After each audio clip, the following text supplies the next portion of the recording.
속회는 감리교회가 남긴 중요한 유산 중의 하나입니다. 웨슬리 목사님께서 감리교회 운동을 시작할 때 감리교인들의 영성에 가장 필요한 것으로서 속회제도를 고안을 하였습니다. 이 속회제도가 소그룹 운동으로서 중요한 역할을 감당하기 때문에 우리 감리교회뿐만 아니라 다른 교단들에서도 이것을 기초로 해서 구역 예배로 발전시키기도 하고 가정교회 시스템으로 발전시키기도 하였습니다. 이번에 저희 교회에서 새로운 형태로 속회 교제를 만들기로 하였습니다. 그래서 이번에 산상순을 기초로 해서 우리 속회 교재들을 만들고 또 이렇게 영상 보조 자료들을 만들게 됩니다.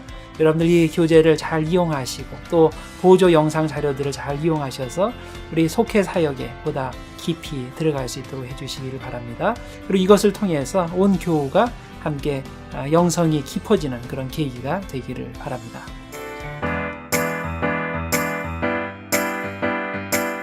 우리는 믿음으로 구원받습니다. 올바른 진술입니다. 그러나 우리의 신앙생활에서 지켜야 할 율법도 있습니다. 왜냐하면 구원받은 성도가 알아야 할 하나님의 마음이 율법 안에 담겨 있기 때문입니다. 우리가 생각하는 율법 안에 하나님의 사랑의 마음이 담겨 있다는 말입니다. 그래서 예수님은 율법을 폐지하러 온 것이 아니라 완성하러 오셨다 말씀하셨습니다. 우리의 신앙생활에서 율법과 복음의 관계에 대해서 올바르게 알아야 합니다. 5월의 속회를 통해 구원받은 성도의 삶에서 믿음과 율법의 관계에 대해 올바르게 알고 하나님의 마음에 합한 성도의 삶 살아내시는 모든 속회 되시기를 소망합니다.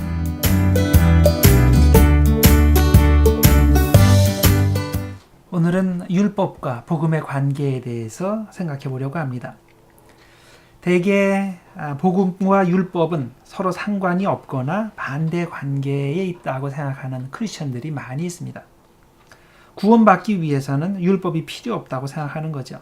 왜냐하면 우리는 복음 믿음으로 구원받는 거지 선한 행위로 구원받는 것이 아니기 때문입니다. 자, 원칙적으로 맞는 생각입니다. 우리는 믿음으로 구원받습니다. 그러나 율법도 필요합니다. 왜냐하면 하나님의 마음이 그 율법 안에 담겨 있기 때문입니다. 그래서 17절에 이렇게 주님께서 가르치십니다. 내가 율법이나 선지자를 폐하러 온 줄로 생각하지 말라. 폐하러 온 것이 아니요 완전하게 하려 함이라. 자, 그러면 신약 성경에 자주 반복되어 나오는 표현, 즉 우리는 믿음으로 구원받는다는 것, 우리는 율법으로 구원받는 것이 아니라 은혜로 구원받고 또 복음을 믿음으로 구원받는다는 선언을 어떻게 이해해야 할까요? 과연 우리가 배척해야 할 율법, 이것은 어떤 율법을 말하는 것입니까? 두 가지를 생각해 볼 수 있습니다. 첫 번째는 외형적 의식법으로서의 율법입니다. 자, 이런 율법으로는 구원받지 못합니다. 예를 들어서 구약 성경에 의하면 성전에서 동물 제사를 드릴 때 복잡한 규정들이 있습니다.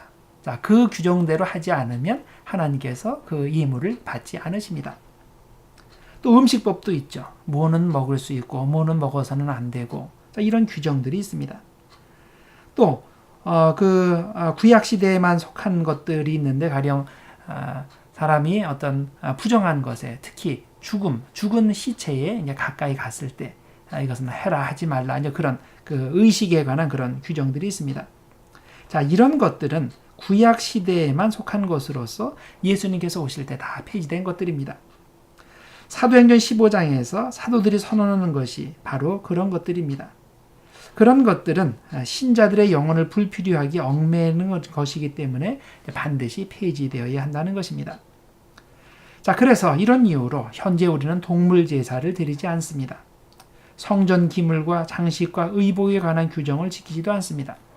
또 현대 유대인들이 지키는 그 음식법도 따르지 않습니다. 그래서 자유로이 돼지고기도 먹고 오징어도 먹습니다. 왜냐하면 그런 것들은 예수님께서 오심으로 인해서 다 폐지된 것들이고 그런 것들이 우리의 구원에는 전혀 관계가 없기 때문입니다.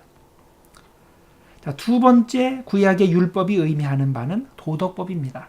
자, 십계명이 대표적인 예이죠. 살인하지 말라, 간음하지 말라, 거짓말하지 말라, 자, 이런 종류의 법. 자, 사람의 마음에 공통적으로 심겨진 보편적인 계명입니다.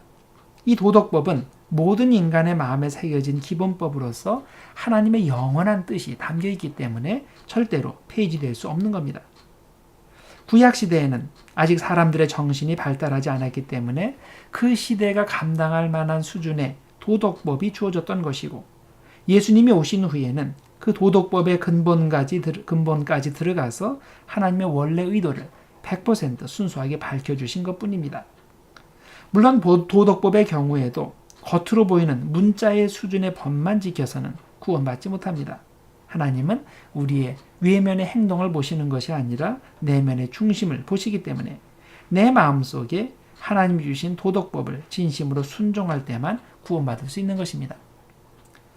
예수님께서 이 율법에 대해 뭐라고 말씀하셨습니까? 자, 율법을 행위의 차원에서 마음의 차원으로, 즉 본래 하나님께서 의도하신 차원으로 되돌려야 된다고 말씀하셨죠. 마태복음 5장 21절과 22절 말씀입니다. 옛사람에게 말한 바 살인하지 말라. 누구든지 살인하면 심판을 받게 되리라 하였다는 것을 너희가 들었으나 나는 너희에게 이르노니 형제에게 노하는 자마다 심판을 받게 되고 형제를 대하여 나가라 하는 자는 공회에 잡혀가게 되고 미련한 놈이라 하는 자는 지옥불에 들어가게 되리라. 자, 모든 율법은 행위의 차원에서 지키려 하면 언제나 불완전한 순종이 되고 그런 순종은 하나님이 받으시지 않는 거죠. 우리는 마음의 차원에서 순종을 해야 됩니다. 실제 살인 행위를 하지 않아도 마음속으로 미워하고 욕하면 이미 살인죄를 저지른 것입니다. 그런데 문제는 율법을 마음과 몸을 다해 지키기가 어렵다는 것입니다. 정말 그렇지 않습니까? 우리가 정말 최선을 다해서 지키려고 해도 매일매일 실수하고 실패하는 것이 우리들 인생이 아닙니까? 그러나 하나님께서 우리에게 어떤 명령을 내리셨다면 그것은 가능하기 때문에 그런 명령을 내리신 겁니다. 가능하지 않은 걸 가지고 하나님께서 하라고 명령을 내리셨다면 그런 하나님은 믿을 가치가 없는 겁니다. 하나님은 우리가 복받기를 원하십니다. 그래서 복받는 길, 즉 율법의 길을 우리에게 보여주신 것입니다. 단 우리에게는 그 율법을 순종할 힘이 없습니다. 그럴 힘은 하나님께로부터만 주어질 수 있습니다. 우리가 예수 그리스도를 영접하고 예수님을 믿을 때 주님께서 은총을 주실 때 그 은총의 힘으로서만 우리가 율법을 행할 수 있는 것입니다. 성경에 보면 예수님이 바리새인들을 두고 가장 심하게 책망하신 것을 우리가 알고 있습니다. 회칠한 무덤이다. 독사의 새끼들이다. 영적 소경들이다. 자기 천국에 못 들어가고 다른 사람들도 못 들어가게 막는 사람들이다. 자, 이런 종류의 수많은 종류의 책망이 있었습니다. 그런데 예수님께서 그렇게 심하게 책망하신 이유가 무엇이겠습니까? 그들의 외면적인 행위가 나쁘기 때문일까요? 그렇지 않습니다. 그들의 외면을 보면 아주 모범적인 사람들입니다. 그런데 그들의 내면은 주님께로 향하지 못합니다. 순수한 동기가 없었던 것이 문제입니다. 마음의 중심이 잘못되었습니다. 그래서 여러분, 구원받기 위해서는 먼저 내적인 의를 얻기 위해 힘써야 됩니다.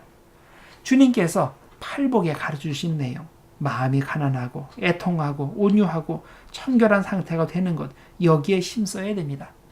이런 것은 빠진 채로 외형적으로 아무리 선한 행위 많이 하고 완벽하게 산다고 한다면 이건 아무 쓸모가 없는 것입니다. 마지막 날에 주님께서 우리의 의를 저울에 달아보십니다. 저울에 달아서 미달이 되면 우리가 지옥에 가고 충분히 무거우면 천국에 가게 될 겁니다. 주님은 우리의 의가 서기관과 바리새인의 의보다 더 무거워야 한다고 말씀하셨습니다. 과연 여러분의 의는 충분히 무겁습니까? 하나님은 우리의 중심을 보십니다. 이제 외면의 행위에 속지 말고 내면의 믿음을 가지고 오직 주님만을 바라보름으로써 주님이 주시는 하늘의 의를 얻으시길 바랍니다.